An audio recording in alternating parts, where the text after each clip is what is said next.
Ayon sa Israel, ang pagkamatay ni Ismael Haniyeh ay naglalagay sa buong mundo bilang little better. Ipinahayag ng Israel na ang kanilang kamay na bakal na kanilang ginamit pag-strike sa mga kalaban, ito raw ay ang magbibigay ng peace sa kanilang lugar. Dagdag pa ng Israel, ang kanilang laban ay hindi lang daw para sa mga Israelita, kundi para din sa ibang mga bansa dahil ang mga militanteng grupong ito gaya ng Hamas, Hezbollah, Houthi at iba pa walang ibang layunin kundi i-destroy ang Israel at maliban pa rito nais nilang itatag ang Islamic State. Ibig sabihin magiging banta sila sa ibang mga bansa lalong-lalo na sa hindi mga Muslim countries. Kung pag-uusapan natin ang sinasabi ng Israel na kamay na bakal, halimbawa rito mga kaibigan, yung nagsagawa ang Houthi ng direktang pag-atake sa Tel Aviv na kung saan isang tao ang napaslang at maraming sugatan, hindi umabot ng 24 oras. Agad na nagsagawa ng paghiganti ang Israel at wasak na wasak ang Lebanon dahil binomba nito ang oil facilities ng Lebanon. Hindi lingid sa kaalaman ng karamihan na marami ng ginawang pag-atake ang Hezbollah. Pero ang pinakabagong ginawang pag-atake ng Hezbollah ay itong inatake ang isang soccer field na nasa Golan Heights na kontrolado ng Israel na kung saan dosenang mga kabataan ang napaslang nito, bukod pa riyan ang mga sugatan. Hindi rin umabot ng 24 oras at agad na nagsagawa ng paghiganti ang Israel at tinarget ang maraming lugar ng Lebanon, gaya ng lugar na kung saan nakaimbak ang mga armas ng Hezbollah. Nangako ang Israel na muling babalik at maghihiganti. Nitong nagdaang araw, gumawa na naman ng pinakabagong pag-atake ang Israel sa Lebanon at kinumpirma isa sa mga senior commander ng Hezbollah ang napaslang. Noong una ay hindi pa inamin ng Hezbollah na ang naturang commander na tinutukoy ng Israel na namatay sa kanilang airstrike ay hindi raw totoo kundi ito ay isang buhay. Pero nitong nagdaang ilang oras lamang, kinumpirma ng Hezbollah na patay na nga ang naturang senior commander. Malaki ang papel ng senior commander na ito sapagat ito lang naman ang advisor ni Nasrallah. Ilang oras matapos ang ginawang pagsalakay ng Israel sa Hezbollah, sumabog ang balita na ang leader ng Hamas na si Ismael Haniyeh ay napaslang mismo sa Iran. Ibig sabihin, dalawang matataas na opisyal ng mga militanteng grupo na sinusuportahan ng Iran napaslang sa magkahiwalay na operasyon ng Israel. Isa sa Lebanon, isa sa Tehran. Malaking insulto daw sa gobyerno ng Iran ang pagkamatay ni Ismael Haniyeh dahil lumalabas na mas safe pa si Haniyeh sa kanyang residence sa Doha, Qatar. Samantala, mismo sa Iran, bansa na sumusuporta sa mga militanteng grupo gaya ng Hamas, doon mismo namatay ang leader ng Hamas. Ang pagkamatay ni Haniyeh ay banta rin para sa mga alyado ng Iran. Kung ano nga ba ang kakayahan ng defense system ng Iran. Sinasabi kasi ng Hamas na ang pumatay kay Ismael Haniyeh ay airstrike ng Israel. Kung gayon, bakit hindi man lang ito na-detect ng interceptors ng Iran? Ayon mismo sa Iran, ito ay isang napakalaking embarrassment sa kanilang bansa. Can you imagine mga kaibigan, talagang napakalaking insulto nito. Sapagat matapos atakehin ng Israel ang Hezbollah, naglabas ng pahayag ang presidente ng Iran na si Masoud Pezeshkian. Binalaan niya ang Israel na kung kanilang ipagpapatuloy ang kanilang pag-atake sa Hezbollah, ang kanilang makakalaban ay Iran. Yan ang babala ng Iran sa Israel.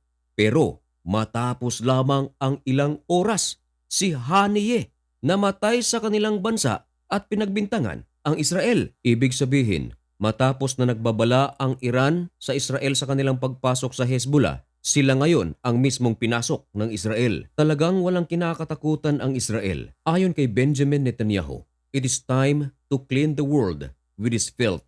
Panahon na raw na linisin ang mundo mula sa mga basura. Ngayon, may pahayag si Benjamin Netanyahu na ibinalita naman ng The Washington Post na ganito.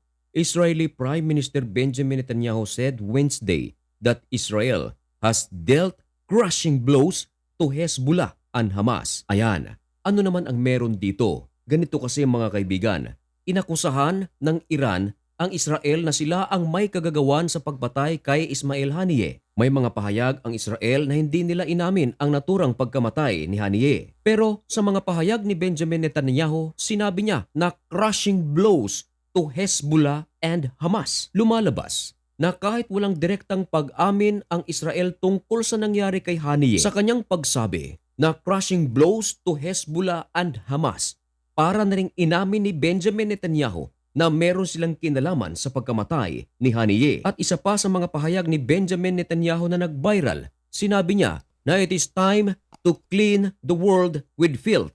Lalo na sinabi ng Israel noong mga nakaraang buwan pa na lahat ng mga Hamas leader at mga Hamas members are dead people. Kaya naman, nagkaisa ang Hezbollah, Hamas, Iran na paratangan ang Israel na sila ang may kagagawan sa pagkamatay ni Ismael Haniyeh. Kung kayo naman ang tatanungin mga kaibigan, naniniwala ba kayo na ang pumatay kay Ismael Haniyeh ay Israel? Meron kasing mga nagsasabi na ang gumawa nito ay ang Mossad. Meron din namang mga nagsasabi pero medyo malayo ayon sa kanila, ang pumatay kay Ismael Haniyeh ay Iran.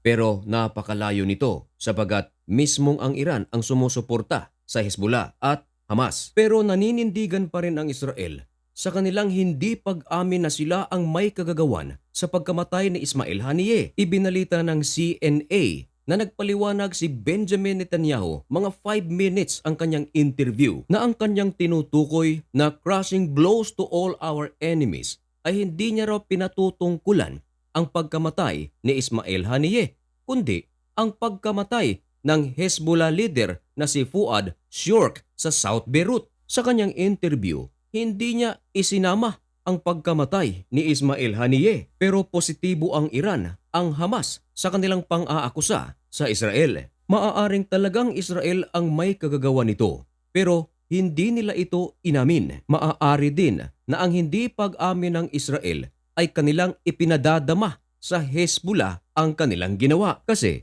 nitong nagdaang araw, kung inyong naaalala, ayon sa Israel, inatake daw ng Hezbollah ang isang soccer field sa Golan Heights na kontrolado ng Israel. Hindi ito inamin ng Hezbollah.